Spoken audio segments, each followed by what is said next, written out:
This is a fictional, dramatized story created for entertainment. Nothing you're about to hear is real, but in the dark it may feel close enough to breathe. The city of Hollow Creek sat in a shallow valley where fog liked to linger. Not the gentle kind, the heavy kind, the kind that made streetlights look tired and houses seem older than they were. People here believed in routines, morning bells from the glassworks, evening lights clicking on one by one, doors locked, curtains drawn. Everyone knowing everyone, or at least pretending to. On Briarwood Lane stood a row of near-identical homes.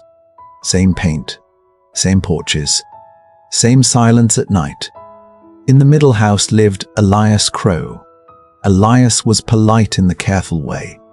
He waved but never lingered. He smiled but never langed. He worked at the Hollow Creek Records office, a quiet building where paper went to sleep forever. He walked the same path every morning, carried the same briefcase, and returned home at the same time every evening. Next door lived Mara Vance, a sound editor who worked remotely for audio dramas. She noticed details. She had to. It was her job to hear what others missed. Mara noticed how Elias never had guests. She noticed how his lights stayed on long after midnight. She noticed the soft thud sounds through the shared wall, always irregular, always stopping when she paused to listen. She told herself it was nothing. In Hollow Creek, nothing was the most popular explanation. The first disappearance was Jonah Reed, a night shift courier who rented the basement unit 2 blocks away.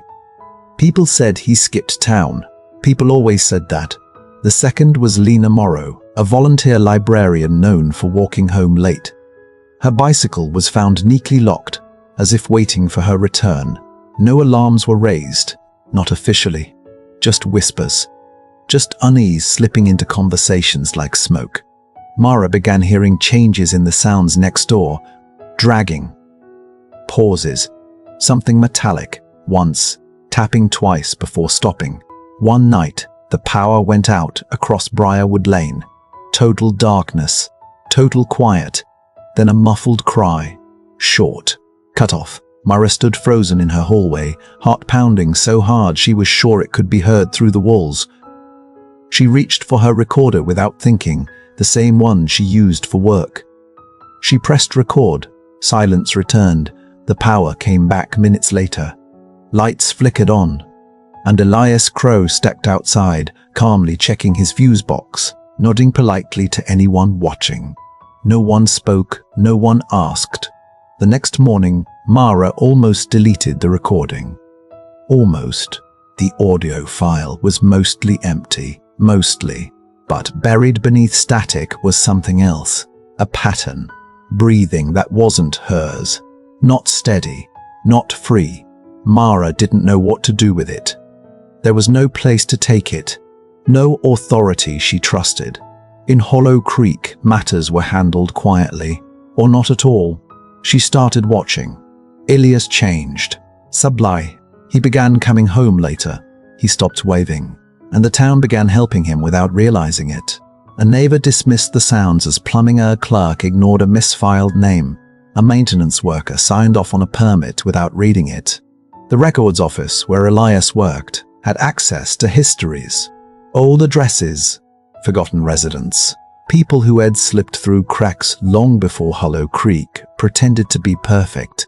Mara followed him one evening, keeping her distance. He led her not into darkness, but into light, into the Crestfall Community Archive, a closed building reopened under the excuse of renovation. Inside, through a high window, she saw him descending stairs with practiced ease. Mara didn't follow. Instead, she returned home and listened again to the recording. Over and over. Each time, she heard more. Not words. Intent. Something inside Elias wasn't chaotic. It was organized. Mara finally confronted him, not with accusations, but with curiosity. She invited him over for tea. Elias accepted. Inside her living room, he sat stiffly, eyes moving like they were counting exits. Mara played the recording softly. Not the worst part. Just enough. Elias listened. Didn't flinch. "That's your war," he said calmly. "Sound travels. Mara nodded. It does. Especially when a town listens away. For the first time, Elias smiled fully. It was wrong on his face. He told her the truth, not proudly, not angrily, but like explaining a system. Hollow Creek erased people every day, he said. People who didn't fit. People no one checked on. He didn't create the disappearances. He just completed them. The town made it easy. The town wanted it easy. Mara realized then the horror wasn't Elias alone. It was the silence that raised him. When she stood to leave the room, Elias didn't stop her. He didn't need to, because she knew exposing him meant exposing everyone, and Hollow Creek protected itself. Mara left Hollow Creek 2 weeks later. No investigation followed. No reckoning came. But something changed. The recordings didn't stay silent. An anonymous series began circulating on obscure audio channels. No names, no accusations, just sounds. Breathing, footsteps, doors closing where they shouldn't. People outside Hollow Creek listened. They asked questions. They noticed patterns. Elias Crow vanished one winter morning. His house sat empty, lights off for the first time in years. Some said he moved on. Others said the town finally swallowed one of its own. Mara never confirmed anything. She just kept releasing episodes. Hollow Creek still stands, but its fog feels heavier now, and the quiet doesn't feel safe anymore.